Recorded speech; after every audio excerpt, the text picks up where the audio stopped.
Hello and welcome to the View From The Vic, our new official Watford Football Club podcast. I'm Jon Marks and we'll be with you every week to bring you news and views from the Hornets camp, and we'll be joined by special guests throughout, plus we'll hear your supporter stories in our regular fan features, the one that got away and the extra mile. Very shortly we'll be joined by head coach Nigel Pearson, plus former Hornets defender Paul Robinson, and as always Kevin Affleck, who works at the club as a media consultant, will be with us too. As last week, we're all following the latest government advice to stay at home, so we're recording the podcast remotely as we're all staying safe in our own homes. You can keep up to date with all the latest news and advice via our website, which is starting to take on a new look, so let us know what you think about that. watfordfc.com, of course.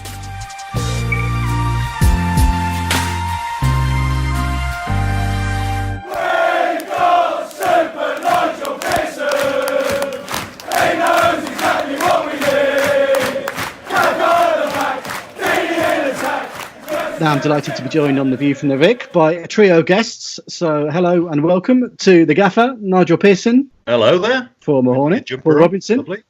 All right, John. And Kevin Affleck. Welcome, John. Hi, Super Nigel. Robbo. All right, Kev. Hello, Kev. Guys, thanks very much for joining us. Nigel, how are you? How's life for you at the moment? I suppose it is the same for me as it is for everybody else. It's adjusting to a different way of living at the moment. Our priorities are all really, I suppose, staying safe and making sure that we do what we can in our own small way to help the overall picture for not just our country but worldwide as well. So it's a really difficult time for everybody, I think, and it's something where there's a lot of uncertainties. There's a lot of readjusting, and I think it's also become more shocking and more real as it's moved forward. So yeah, I suppose more than anything, even if you're in the sort of world that we operate in the football world, it really does pale into insignificance really in terms of how something like this can affect us all. But yeah, I've heard we've got my dad staying with. My dad's actually with us now, so I went to pick him up a couple of weeks ago, and he's staying with us. He's 86. He's my head gardener now. He's doing a great job outside, and I'm his apprentice. So yeah, it's a real adjustment. I've today spoken to about half the squad just to try and check in with them to see how they are. And then, you know, as staff as well, we had a staff meeting via Skype the other day. There were 16 of us on it, and it took 2 hours because you've got to try and communicate in slightly different ways. It's when there's that many people on a Skype call, everybody has to mute and only unmute when you're going to talk. Otherwise, there's too much background noise. So clearly, it takes a bit more patience. But I suppose in our situation, we have to find different ways of keeping in contact with each other. And I think we also have to remember that we're no different to any other workforce. There's some people who are feeling a bit vulnerable at the minute and having contact, and some people are alone, which as many of our fans and people in different walks of life are by themselves as well. So there's a lot of things that we need to sort of consider in terms of the well-being of people. But you know, as an ordinary bloke myself, I'm having to adjust in the same way as everybody else, but with my work head on. There's still the element of trying to keep some sort of cohesion amongst the football staff and keep in contact with the players. We mustn't forget that a lot of them are young men who don't have experience of dealing with this type of a situation, as none of us do really. So it's a double-edged thing. So my time is very much, is very much split between using technology, which I'm not the biggest fan of, but at times like this, it's very important. So, keeping in contact with staff, making sure that we are doing what we can to keep on top of the situation professionally, but the bigger picture, of course, is that our priority as a family, as everybody's priority as a family, is to look after themselves and each other, and that's where I think that at the moment has to be the priority. Robbo, apart from being schooled by Caroline, your wife, at the toilet roll challenge, how's isolation been for you? Yeah, she did teach me a lesson, to be fair there, Kev. Spot on with that one. It's been strange. Obviously, like Nigel touched on there, pretty much we're in a similar role. We're working with the kids, so the kids need a little bit more attention to detail with them in the fact of their kids. They could lead themselves away with what their real focus is on. We're trying to get them to realise what football's like from a mentality point of view. Is these are going to be challenging times from now, not having that opportunity to go on the grass, not having the opportunity to have enough space to do their exercise. So it's about touching base with them and keeping them in the right frame of mind. Also chatting to the families to make sure that the families are okay, not only the players. With obviously homeschooling as well, it's tough. It can be tough. But it's the seriousness that we have to look at. We've been told that we have to stay in for a reason. Until we're told otherwise, that's when we can get back to our normal jobs and crack on with what we love doing, which is coaching, enjoying football and watching a beautiful game. So, but until that point, it's about being safe and looking after ourselves as much as we can. Any of the four boys been given a detention yet, Robbo? There's been a few challenges on the football pitch I've not been happy with. So they've been sin-binned a couple of times. You tackled them? No, not yet, Nigel. I was refereeing. I let them off. Okay. So but no, the schooling's it's good. It's good in a sense because obviously I'm getting to spend a lot of time with them, whereas over 24 years of playing, I haven't had the opportunity to spend day-to-day time with them as much as what I have. So in that sense, it's been really nice of spending time with them and sitting down with them and getting to know them as boys better of what it could be like in the schoolroom. So I have loved certain parts of the day where I'm enjoying them moments. Guys, just before we continue, I want to give everyone the first 3 clues for this week's trivia teaser quiz. Oh, John, you didn't warn me about this. No, well, you go, just keep your answers to yourselves for the moment if you think you get it. Don't worry, I will do. A reminder, last week's answer was Albert Riera. Here we go with this week's mystery man then. I was born in 1963. I played 30 times for Watford. I won league titles in Israel, Belgium and England. And I became the first non-UK player to move to an English club for more than £1 million. Do you want the answer? 1990. We don't want the answer quite yet. Thank you very much if you think you've got it. Oh, I have. Yeah, I've got it straight away. Those of you listening at home, you've got to try and beat the gaffer here. He thinks he's got it. More clues to come a little later on. Paul, I think, Robbo, you're still thinking about it.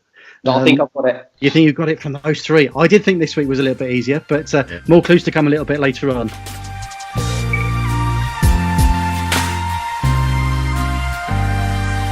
Now, we've had a brilliant response to our Hornets at Home campaign. It's really kicked into action this week. We've had nearly 300 people volunteer, a vast majority from the club's supporter base, of course, but also staff here at the football club and players and former players and managers are within that number as well.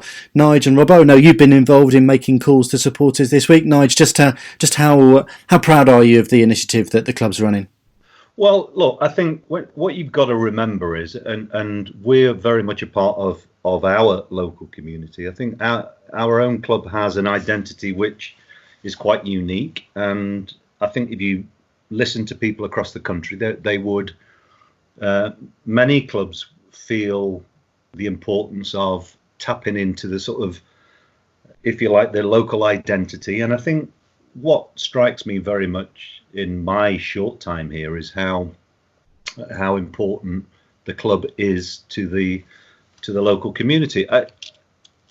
And so when Richard asked me whether I'd make some calls, I said, I will do. And it was quite an interesting, to start with, it was quite interesting that I had a few people say, no, you're trying to bluff me or whatever. And now we get to a stage where I think, through word of mouth, people aren't quite so surprised, but it doesn't make any difference. I think what is important is that there is it's not viewed as a gimmick. It's about us trying to get in contact with people who actually need some support. And so, it's pleasing for me to know that there's a number of our players. I've spoken to some players today, and one of them said to me that, he rang 22 fans up yesterday, and I thought, wow, that was. Yeah. And some of the calls can be quite short, some of them can be quite long, depending on whether the people that you're ringing up want to engage with you or not. But the feedback that I can genuinely sort of give is that it's appreciated, and I think,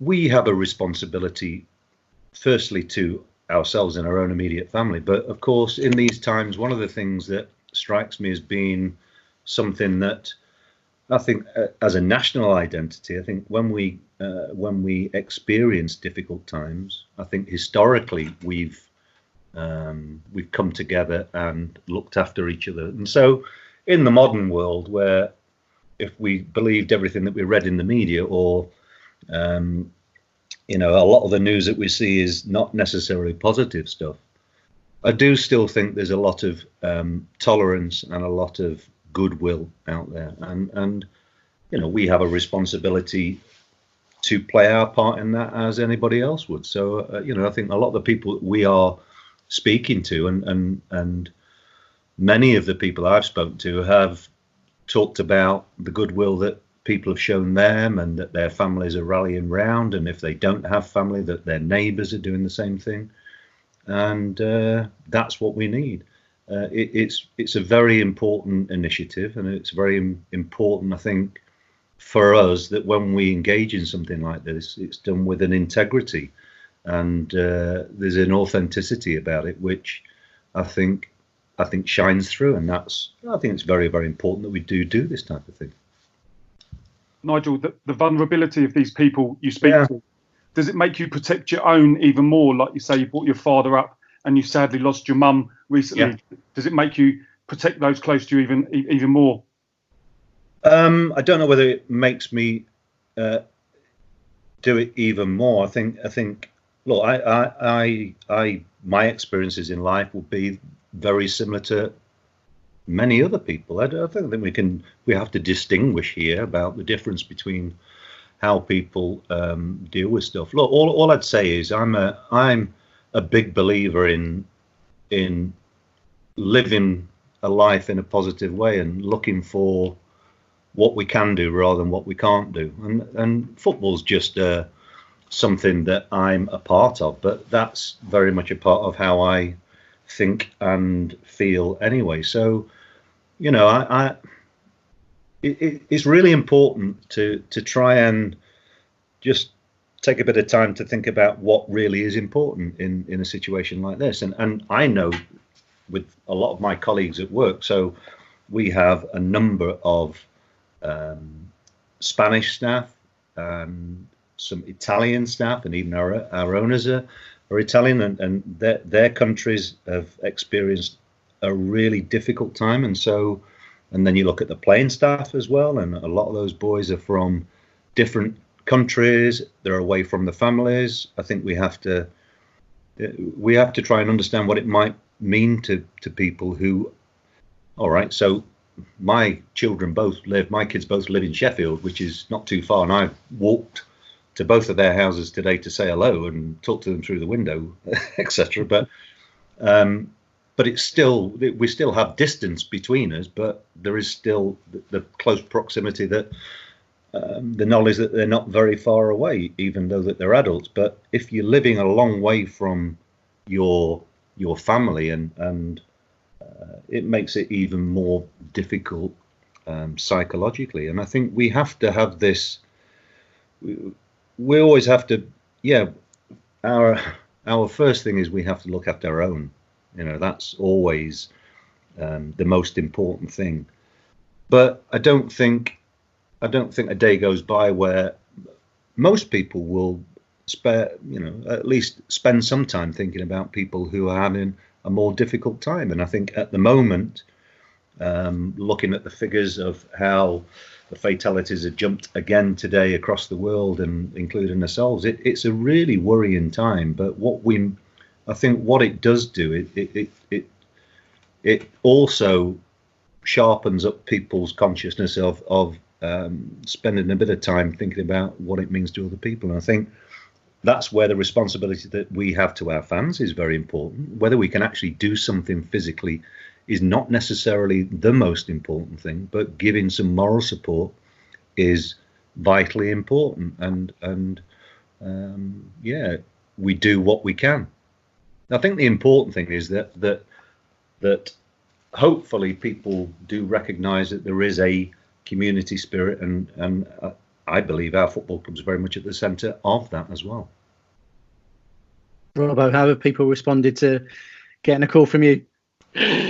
Actually, it was quite well received, actually. I think a lot of people were pleased to hear a different voice. Quite a few of the callers said it's just so nice hearing another voice for a change, instead of talking to the people in the house or their own family members. So, yeah, for me, it was...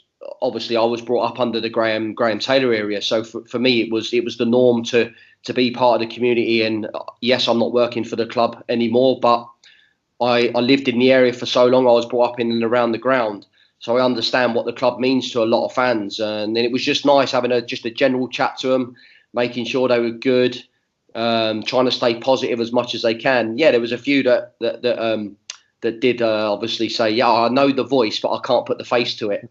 So, but you're going around to kick them? No, not down the phone, Nigel. Not down the phone. I was ready to shout them, going, yeah, you do remember me. I know you do. It was a nice gesture by the club as well to give me the email and ask me to do it, because you don't get many clubs that do that. And like Nigel touched on there, you'd also get a lot of managers that are not interested in doing that as well. So I know Nigel from a long time, and I know that he's that type of guy will take his time and phone these people and appreciate what it means to have that conversation. So yeah, I totally get where Nigel's coming from, and we do look after our own. Any lighter moments, Robbo, in the calls? Yeah, there was a few, but I can't really say that because we're on record. I've let Richard Walker know about a couple. I think he'll be getting in contact with them people to have a little chat with them. I don't think you're the only one. I think Craig Dawson's got a couple of stories to tell. Has he? Brilliant. And I think Will Hughes had to convince a few people that it was actually him on the phone. So I'm told as well. Yeah. Robert, sold a few hospital passes in your time anyway, didn't you? I did indeed, mate. Don't you worry about that. Nothing wrong with that, lad. Unprecedented times, of course, we're in. Football very much is an in amongst it type business, isn't it? So for all of us. So, Nigel, first of all, how are you finding? You've touched upon, you've been talking to players on the phone, but how are you finding that being able to still be, I guess, on top of them, still wanting to know what they're doing, making sure they're keeping up to date with their fitness programs and stuff. What sort of influence can you have from such a long way away? I think it's more being supportive at the moment. Firstly, regardless of how things are again reported and people's views on professional footballers, I think for the most part they are very conscientious. They're very professional, and they'll be interested in making sure that they look after themselves. It's very hard to put it into any sort of context that actually is meaningful at the moment, just bearing in mind where this sits in the overall situation. The players understand the situation that the club's in. There is speculation as to how the season will progress or won't progress, and I don't think we'll get any clarity about this for a while now. So if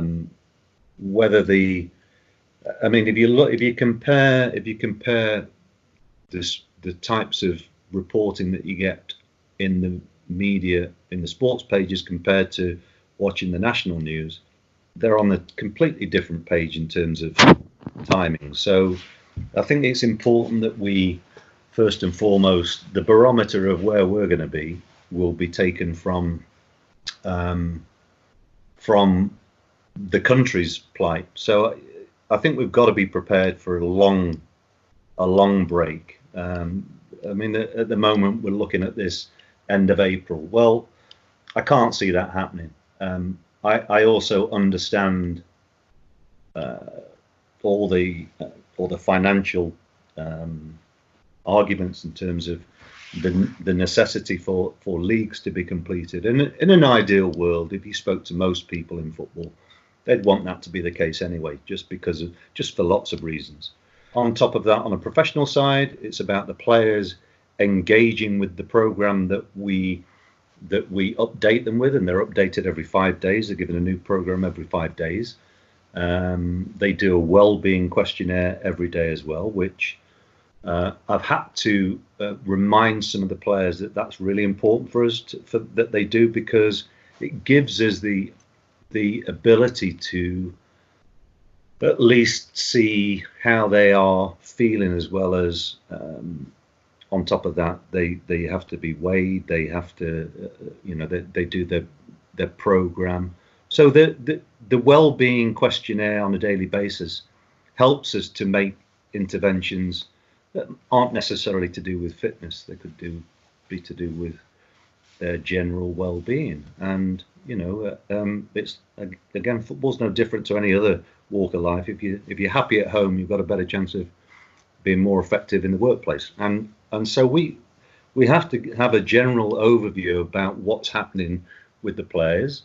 And of course, when you're working with a squad of a reasonable size, then that becomes more problematical. But like I was saying about the staff meeting earlier, we still have an interaction which is meaningful, where players will have people within the staff that they will be their go-to person, and providing that we have enough people available for the players to contact, and for the most part, the medical and sports science staff have been absolutely fantastic in terms of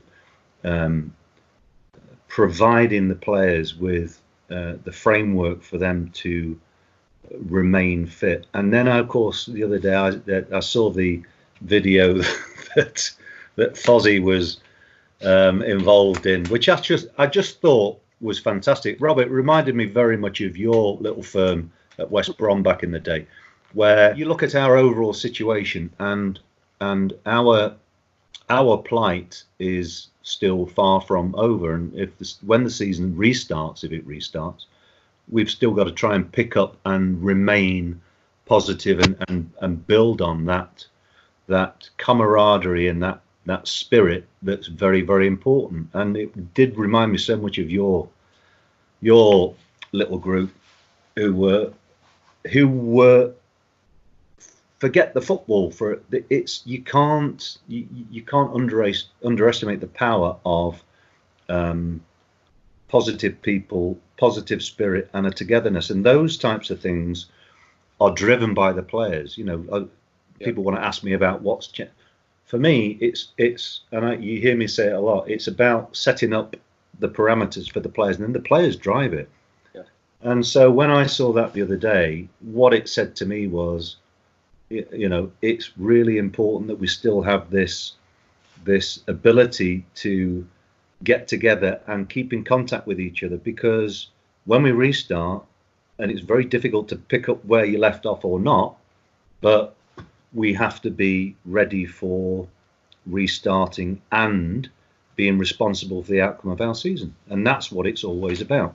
Now, whether that happens or not is at the moment irrelevant, but all we can do, and it's just something that we talk about a lot, is let's affect what we can affect, and that is ourselves. Outside of that, we've got no control over what the overall situation, and we've got no control over what other teams are doing either. So quite frankly, I'm not bothered about that. I'm really just making sure, as I've said about being at home, you look after your own, and in the workplace, you look after your own. What everybody else does doesn't really concern me. Robbo, I read a quote from Ajax's Mark Overmars this morning, who said on the back of 100 people dying daily in the Netherlands, just said the league is dead, life is more important. I'm guessing you concur with that. Yeah, you're worried. You are worried for it. But then what are we saying to a team like Liverpool, they've earned the right to take the title away? Are we going to avoid the league and say that you can't have that trophy? Liverpool are then they're obviously going to throw their toys out the pushchair because they fully deserve to lift the trophy in winning the Premier League because they've been the best team by far, apart from obviously when Watford beat them 3-0. But again, you're then looking at the other end of the table with the teams that are in the relegation zone. They've got a chance of getting out, but from my point of view, Watford are out of it, so they're safe. It's a tough decision to make. Do you carry the games on behind closed doors when it gets to a safe period? Well, obviously we're in the we don't know what's going on behind the scenes on what's being communicated, but people are going to have to make the right decisions for us as human beings with what's right. That's what football at the end of the day, it doesn't matter. It's about life and us as human beings in how we are and how we live life to the full. And these people have got to take football out of the equation. They've got to make the right decision for us as human beings. That's what they've got to do. It's a debate that's going to run and run, isn't it? And you're absolutely right. It's a life debate rather than a football debate. Just to lighten the mood a little bit, perhaps more from you guys very shortly. Now it's time on the View from the Vic for the one that got away, which is where we hear from a fan who missed a famous game and has regretted it ever since. Hello, my name's Mike Parkin, and I've been watching Watford since the 86-87 season. And the one that got away from me was very recent, actually. It was the Wolverhampton Wanderers FA Cup semi-final. What I wanted to miss. I was away in New York, actually. I'd taken the kids away to see WrestleMania, no less. A bit of WWE action. And then the morning of the game, we had quite a bad Wi-Fi connection in the flat that we were staying in. I was trying to follow it on BBC. Arlo, my son, was in another room trying to follow it on another app. And we were 2-0 down, and the moods were pretty low. And then obviously the moods were pretty low, and then we got one back, and then the real tension really kicked in when I was on the BBC trying to follow it, and the BBC live text actually said that it was a penalty for Wolves. Arlo was in the other room screaming that it was a penalty for Watford. And I was depressed, I was worried, I was upset, I was nervous, I was tense. So we ended up having a massive row about who the penalty was actually for. Then just heard Arlo absolutely explode in the other room, having a massive bundle with Leanne, my partner, and Flo, Arlo's sister, my daughter. They were all going berserk. I was still trying to work out if Watford had a penalty or not. Then the BBC text finally flashed up 2-2. Then we had to leave the house. We had to get into the city, so we had to head onto the subway. So for the entirety of extra time, I was trying to refresh the BBC app on my phone on the New York subway. So in between stations, was getting absolutely no service, and had to wait till we get to a station. So I saw the goal went in, so that was a bizarre celebration. People looking at me on the New York subway. People don't really like expressions of joy down there. And then it was just nail biting in between each station, trying to work out if Watford could hold on. And finally found out they did. And I just remember this sort of wash of sort of joy sweeping over me. I just sat, massive smile on my face, and just said to myself, Watford are in the FA Cup final. It was an incredible moment, a really sort of typically nervous and tense way of experiencing it. But then immediately after that joy was the realisation that I'd missed probably one of the best Watford games in their history. I got to see the final though, which wasn't quite so good. But yeah, the one that got away from me, Wolves in the FA Cup semi-final. Now, let's get back to our guests as we want to talk about your time together at West Brom. You've touched upon it a little bit already, both of you. Just before we do, and even though you two have already got the answer, you say, time for the next set of clues in our trivia quiz. We've already told you that our mystery man was born in 1963, played 30 times for Watford, won league titles in England, Belgium and Israel, and was the first non-UK player to move to an English club for more than £1 million. Here's a bit more about him. He played for managers including Kenny Dalglish, Jerry Francis and Graham Taylor.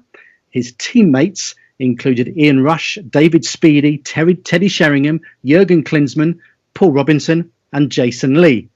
He scored 8 times for Watford and won 2 promotions. We'll have 3 more clues, 3 more final clues, one of which may well include your clue, Nigel, that you gave away a little bit earlier on. Oh, sorry about that. A little bit later on. But if you think you know who he is, scribble it down and you can have a little moral victory at home. As I said, I think this is one a little bit easier this week than last.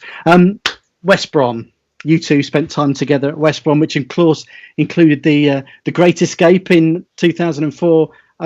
Albion becoming the first team to avoid relegation from the Premier League, having been bottom of the table at Christmas. Robbo, you go first. What are your memories of that achievement, I guess, first of all? Fantastic memories. I mean, what an occasion. And like Nigel mentioned before, with what Ben Foster's doing on his bike with the group is exactly what we had at West Brom. We had a real good characters. We had a togetherness. We had a never say die attitude. And we always, whenever we cross that white line, yes, at times we knew that it wasn't good enough, but as a group of players, that's what Nigel and Brian left us to. They knew that we could sort it out between ourselves, and without them around, we wouldn't have had that for definite, for sure. So yeah, that togetherness and that fighting spirit was amazing throughout towards just after Christmas. We really picked up, and we looked like a team that was, like you say, was pushing for like the top spots, like Europe or somewhere like that. Nigel, I've studied that season this morning. Yeah. And one thing that stood out was you only needed 6 wins that season to stay up. 16 draws, but only 6 wins. Remarkable, really. Yeah, but I don't. Again, when you're involved in it, you don't get sucked into all this statistical stuff. I think from a player's perspective, and bearing in mind I wasn't a player, I was the assistant manager, but because Brian was, I mean, I'd worked with Brian before, I knew him, and I knew he had a real empathy with the players still, and so was I. I was quite a bit younger then, so. We tried to look at it through the eyes of what it looked like for the players, and you've heard me say plenty of times already this season about not worrying about what anybody else is doing and not looking at the table. I mean, everybody looks at the table, of course they do, but the only thing that we can really affect is what we do ourselves, and I think once you get that buy-in from the players that actually they want the challenge, and they, in some ways, I mean, I'm thinking back to a couple of games in 2 or 3 in particular, and they wouldn't be necessarily the ones that other people might think about, but we played Man City away, got a 1-1 draw, and never had a shot on target. We equalised, we were down to 10 men, and we scored an own goal, they scored an own goal in the last minute to get us a draw, and that really was the catalyst for, I mean, it was hilarious because I think Alty made about 6 top draw saves in the first half. I think we had Thomas Gardso sent off in the first half, and we got a draw out of nothing. Robbo scored an incredible goal against Villa, which was, he was hanging around the halfway line, and we threw him up there, and he scored with a diving header. I think that was to get us a 1-1 draw. But when you've got a collective spirit, which is very, very strong, it allows you to make some more luck because those players keep each other going on the pitch, and that is critical. So when I hear a lot of nonsense these days, when people talking about how technical coaches are, and the game's always been about players, and the game's always been about how you get a group of players into the right state of mind so that you can go out and perform. And tactics only really become relevant if the group of people are together out there, because otherwise, apart from that, all this tactical nous that people always want to talk about these days is actually rather irrelevant. We are trying to find our way back up the league from a difficult situation, and I think everybody at the football club would say that we've got a really decent squad. What we've not possibly had is some direction and maybe organisation at times. But a lot of it's just the simple things which human beings need more than anything. So, the season that we had at West Brom, it had never been done before to stay up when you were bottom at Christmas, and my reflections of that are always very, very positive, and I just think back to the people. That's what it's always about. We had a incredible spirit as a group of people. The players were brilliant, and yeah, it was satisfying to actually do it ourselves, and that was the most important thing. Nigel, the 375,000 West Brom paid Watford to take Robbo from us remains one of the great robberies of our time. Just how key was he during that season? How big a character was he in that dressing room? Massive, for sure. Absolutely. I mean, it's. And I would always talk warmly about Robbo and his contribution as a bloke, but actually as well in terms of performances. And this is something that, I don't like to just single players out in terms of they're either technically great or they're, one of Robbo's big strengths is for a manager is what you're going to get, and you know exactly what you're going to get. Yeah, and sometimes he could be slightly rash, but for me that no, but I love that because you know what you're going to get, and there would be some times that I remember us playing Charlton and a player just basically jumped out of one of his, there was a tackle coming and he avoided it. But so, it's one of these things where you need players who are reliable and you know what you're going to get. And providing that you've got somebody who's going to be at least, you need enough players who are going to be 7 out of 10 every week. And you know that those players will sometimes hit 8s and 9s, but they're never going to get below 7. And that's where you need a core of players who you know what you're going to get. Otherwise, it becomes a situation where, and I see this a lot, you look at squads and you go, well, they're a good squad. But I've been in that situation where you don't know what your best side is, because you can play well one week and then you pick the same side because they played well and they don't play well, and it's because they don't have enough consistency and you don't have enough reliable players within the squad. There are only very few teams which have 11 players on the pitch who are all excel in their position, and most football clubs, most football teams still need this.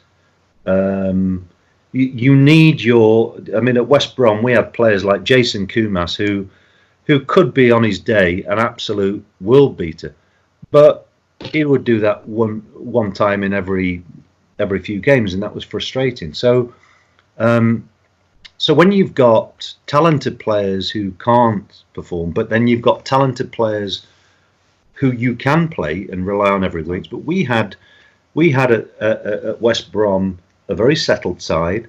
We had one or two fly-by-nights who, but we could have them in the team because of the ability and the reliability of the core of the side, and that was always very important for us. And that achieved that's what allowed us to achieve something that seemed impossible. Robbo, your turn now. As assistant to Brian Robson, what sort of impact did Nigel have that season? Nigel had a massive impact on all of us as a group. Him and Brian worked really well together.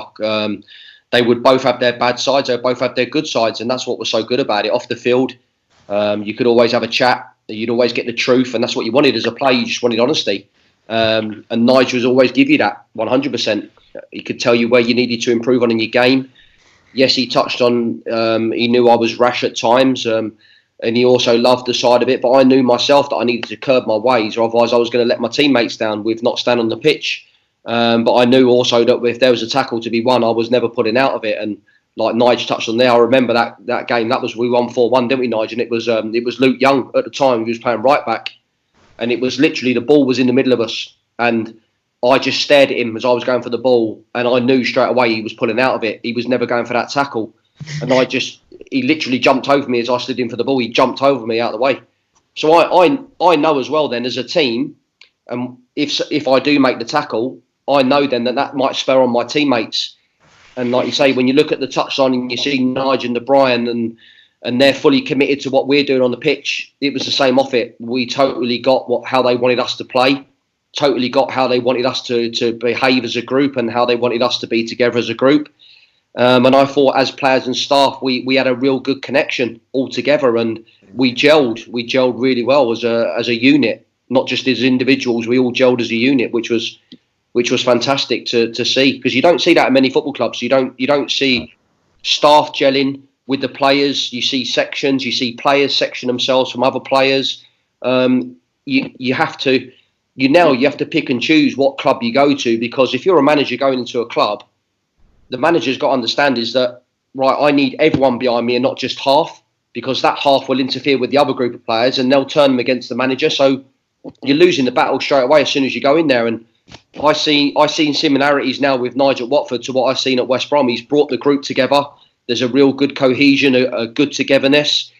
Yes, they're going to lose games at times because of the quality of players and that, but when you see Watford play against the Man Uniteds and you see him playing against the Liverpools, that's Nigel's influence on that group of players to believe in themselves and go out and perform to their best of ability. And you see that his influence is bringing that onto them players. So yeah, for me, it's fantastic seeing it, because I've worked with that firsthand, so I understand with how he works and what he wants. What was that final day against Portsmouth like? It was incredible.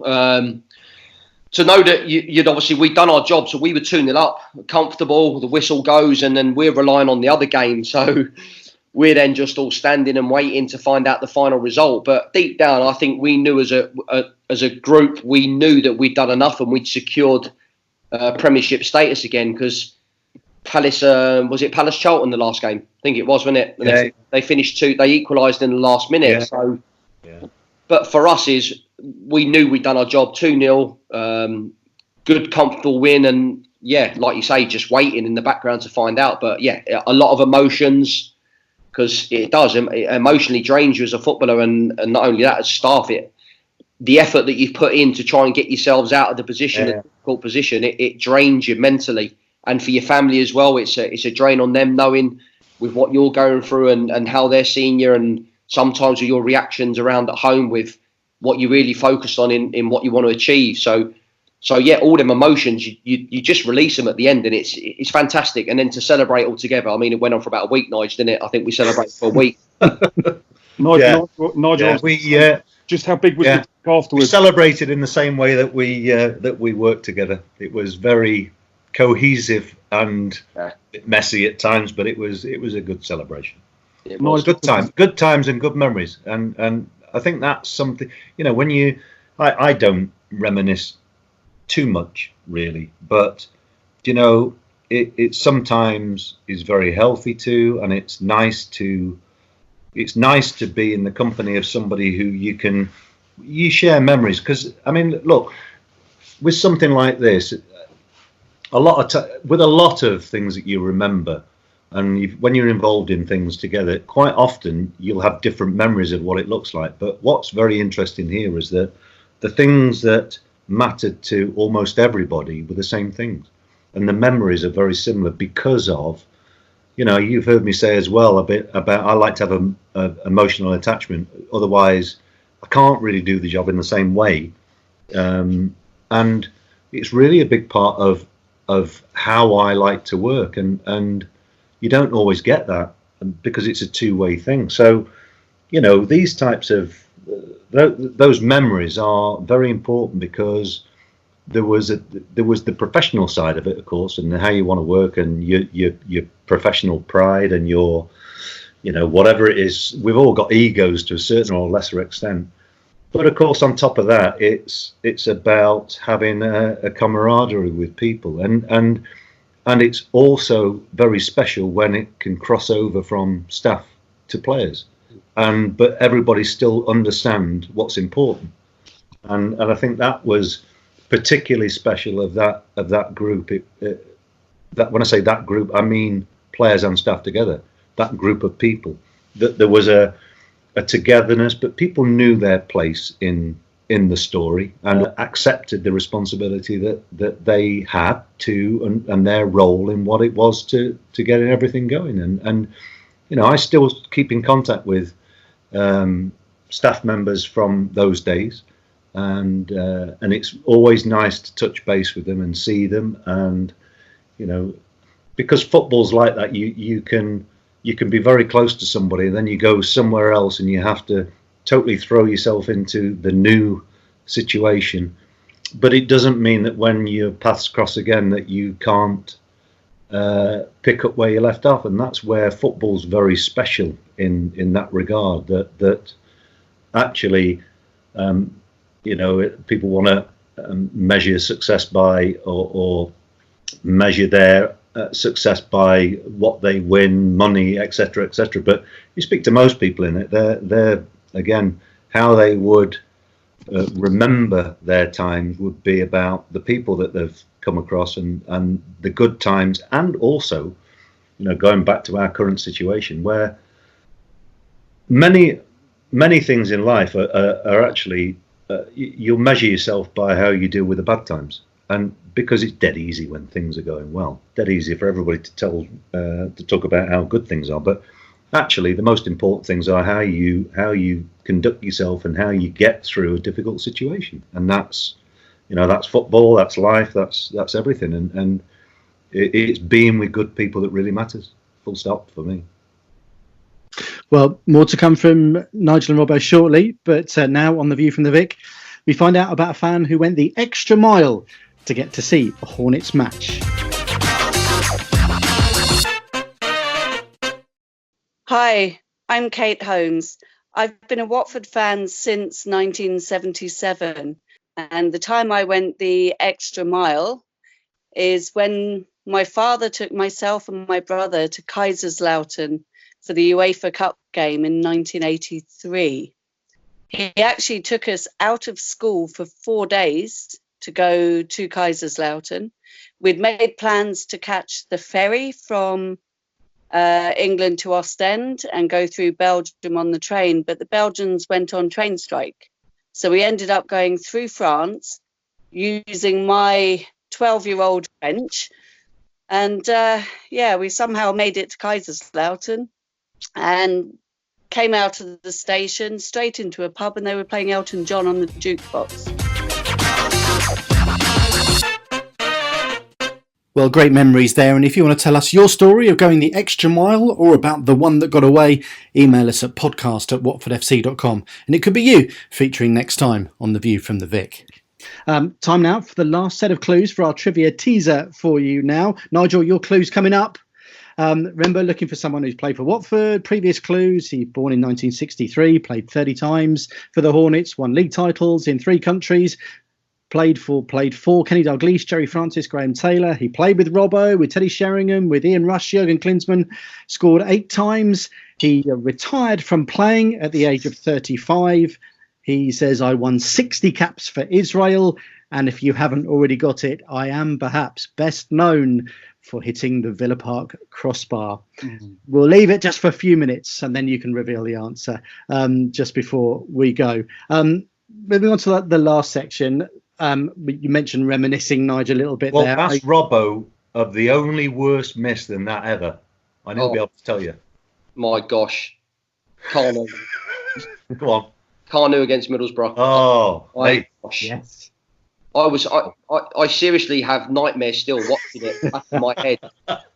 What you've got to remember as well is, fellas, is what me and Nigel have been talking about here at West Brom is when when Brian and Nigel first come in, I wasn't in the team. So I wasn't playing. I wasn't in the starting 11. I wasn't on the bench because I had to earn the right to get back into their team, their plans, their thoughts, and in how they wanted to play and which players they wanted to. And like Nigel touched on there, when you want to get a group of players together who you then trust, and you might not be an 8 and a 9 out of 10, but you know that you're going to get the 100% off that player all the time. I then won them 2 over. I remember sitting in the stand watching that game, and I was banging line with it, and even I was in disbelief of how he actually missed that chance, I will never He was know. at our training ground, just after Christmas. Was he? Yeah, saw him down. Yeah, I saw him at the training ground. I didn't remind him of it. Oh. I still can't believe it. No, it's impossible. It's Yeah, actually impossible. What he did was impossible. An incredible miss. Check it out on YouTube, everyone. If you can't quite remember it, I saw it the other day actually. A nice guy, a really nice guy. He's a real nice guy. We want to reminisce just a little bit more, if that's all right. We don't want to rub anything in, but we must mention that game at Vicarage Road that we were all at. Well, Kev, no, you weren't at it, were you? You said last week you missed it.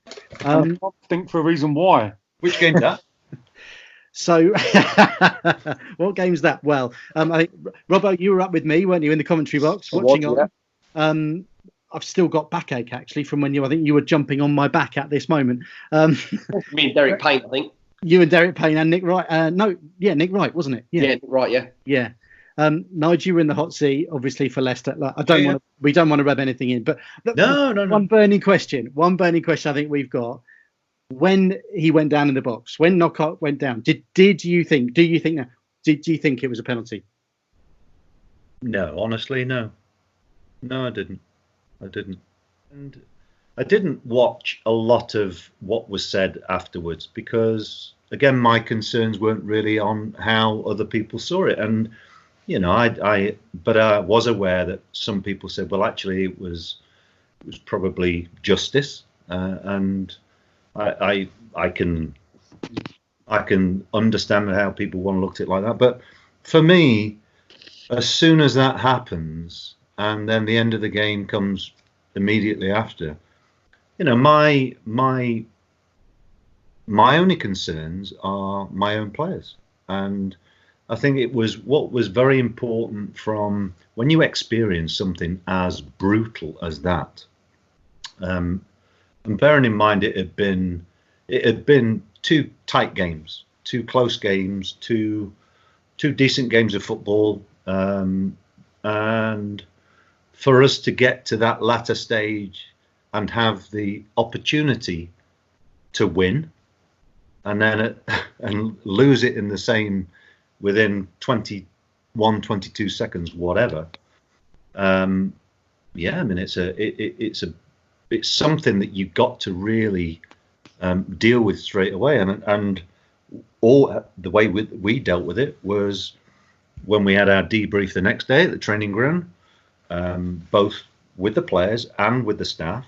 It was an opportunity to say anything that needed to be said about the situation, and the go-away message was, when you come back, let's make sure that any disappointment that you've got now, you put it to bed now, and we come back and we get promoted next year.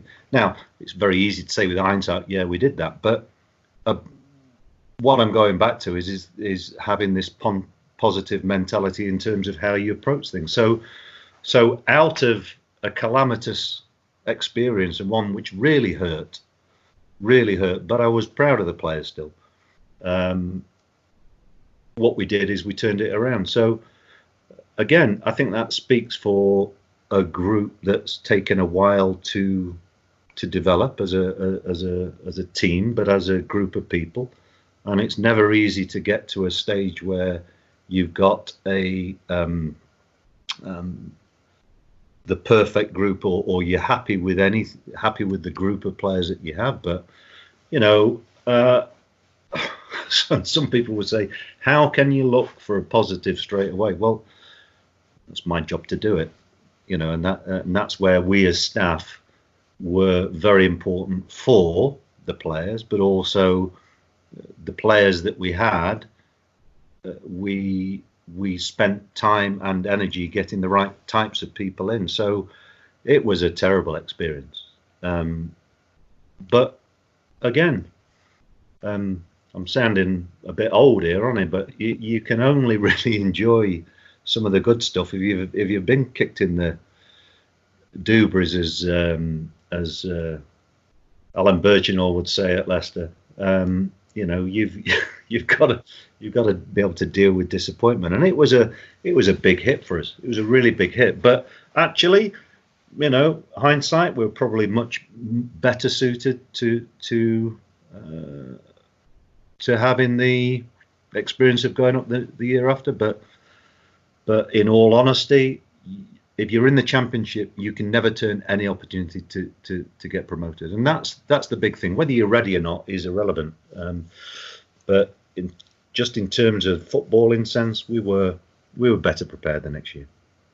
Nigel, there's many defining images of that day. One that I enjoy is a picture of you in the dugout, and behind you is Drinkwater, Kane, and Vardy. Yeah. Can you imagine leaving certainly two of those three on the bench these days? Yeah, if they need to be left on the bench, I'd still leave them on the bench. Yeah. I bet you would. Yeah, I would. And look, but if you asked any of those three, and you've got to remember that the year that we stayed up in the Premier League, Mahrez didn't play hardly any of the last 10 games when we won 7 out of the 10. So people have very short memories as to, or they have convenient memories as to what's going on.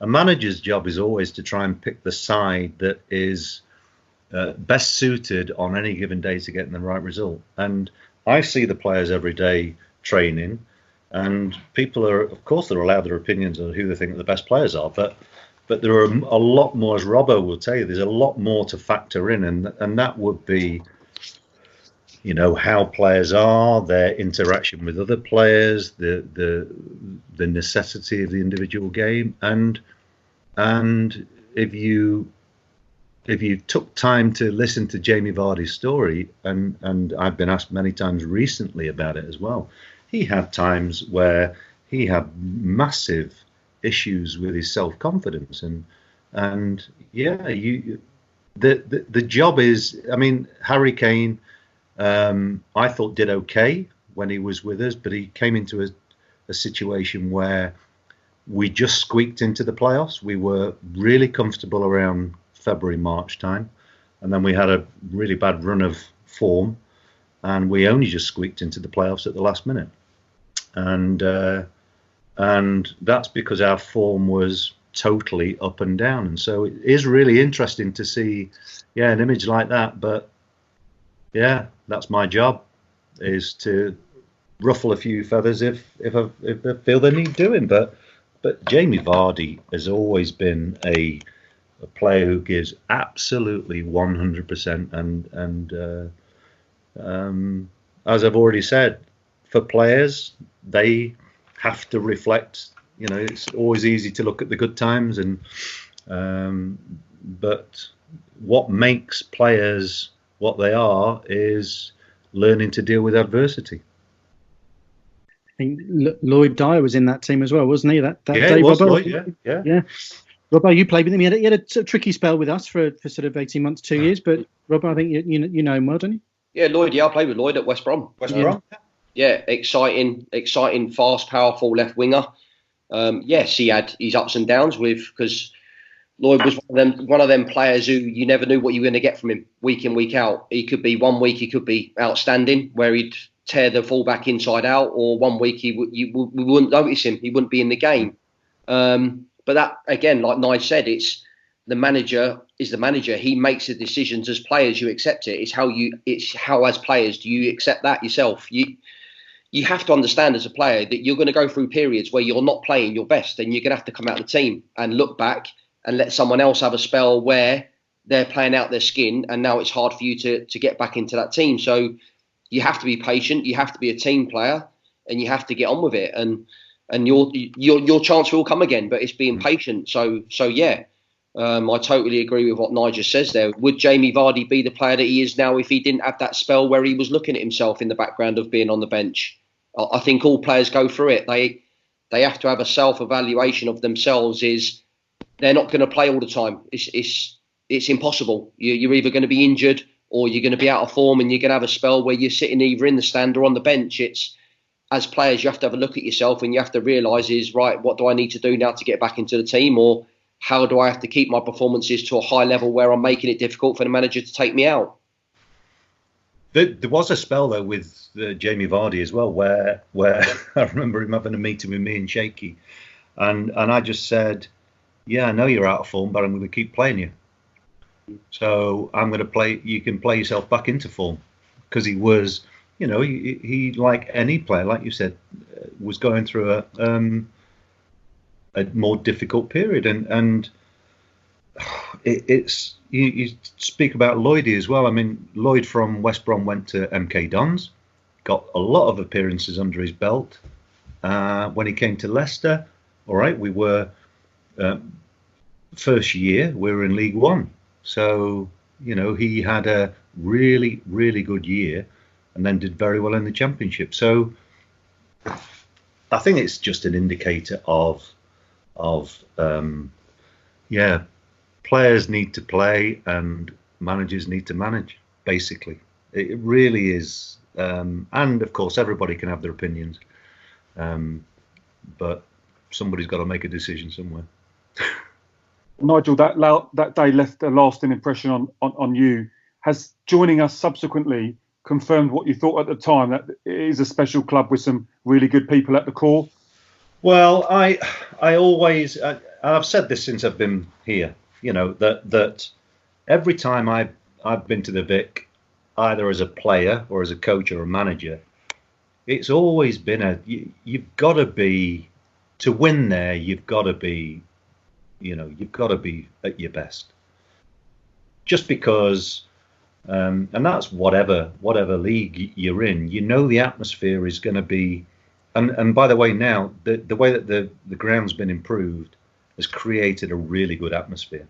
So it's even better than it used to be, just because of how intimate it feels as well. And so it's got a closeness that is, I think, very good.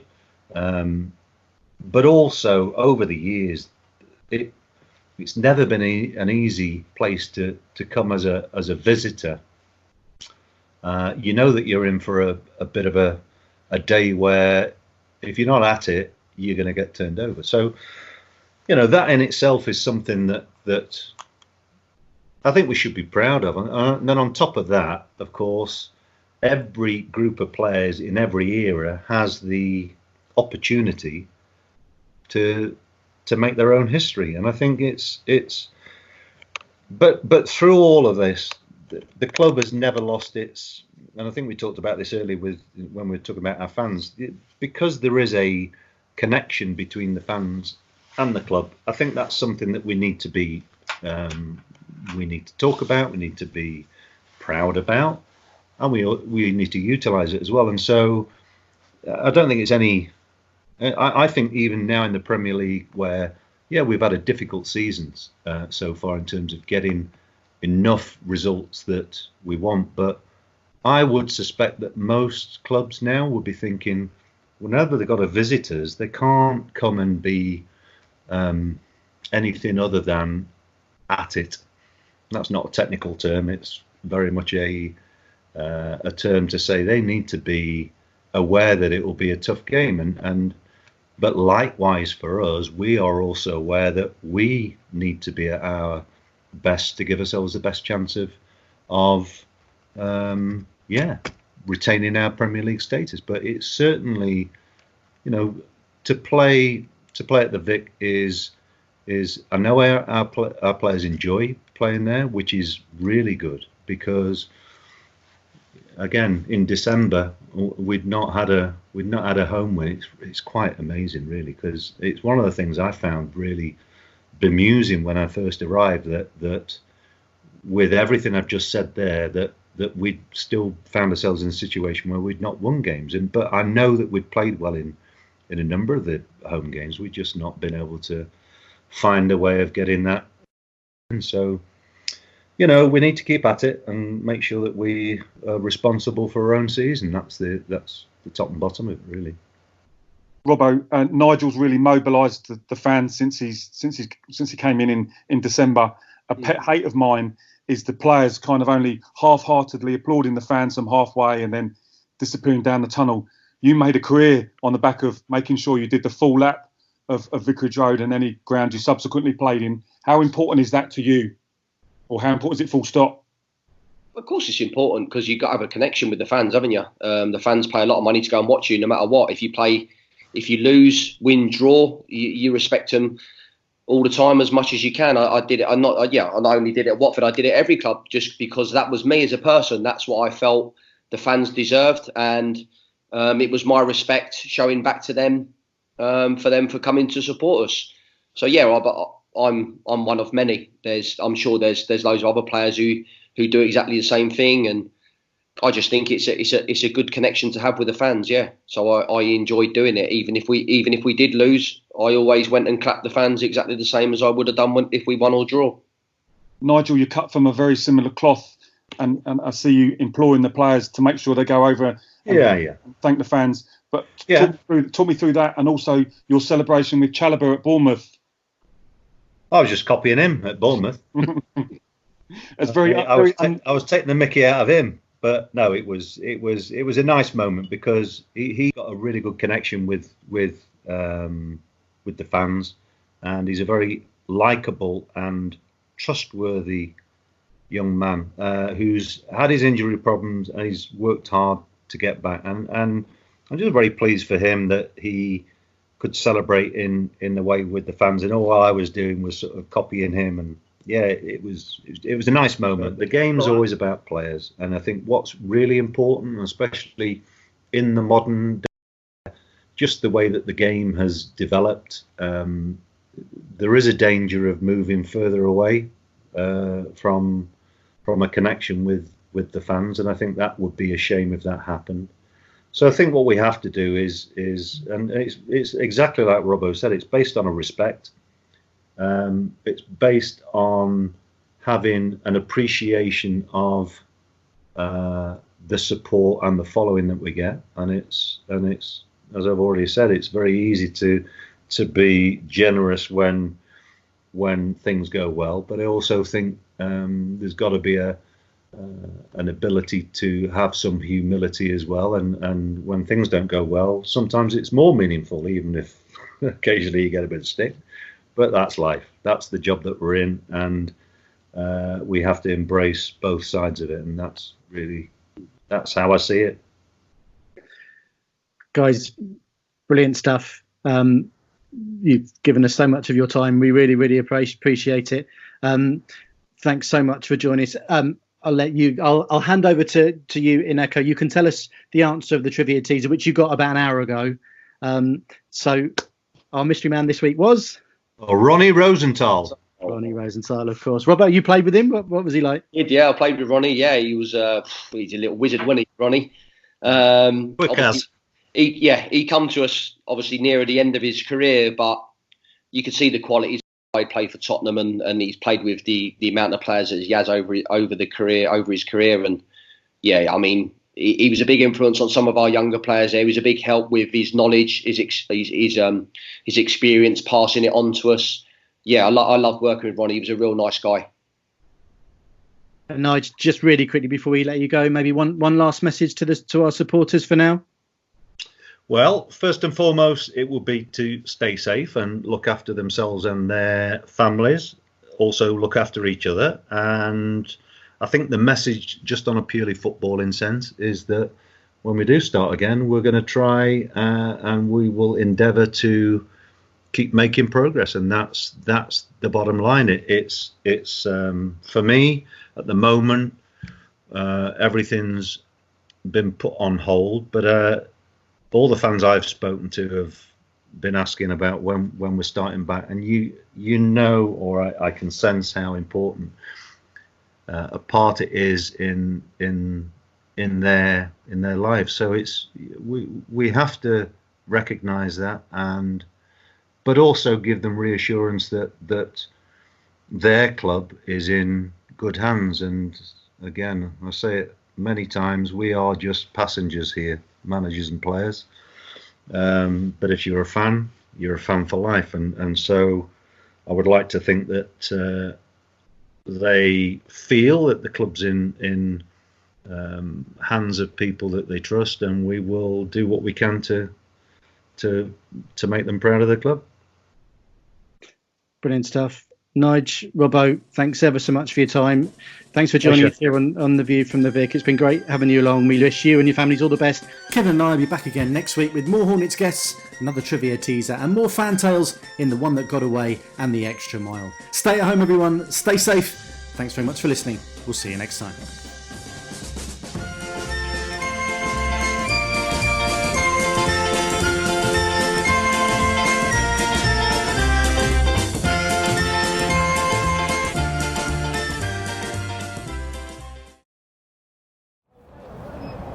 Click here for more videos.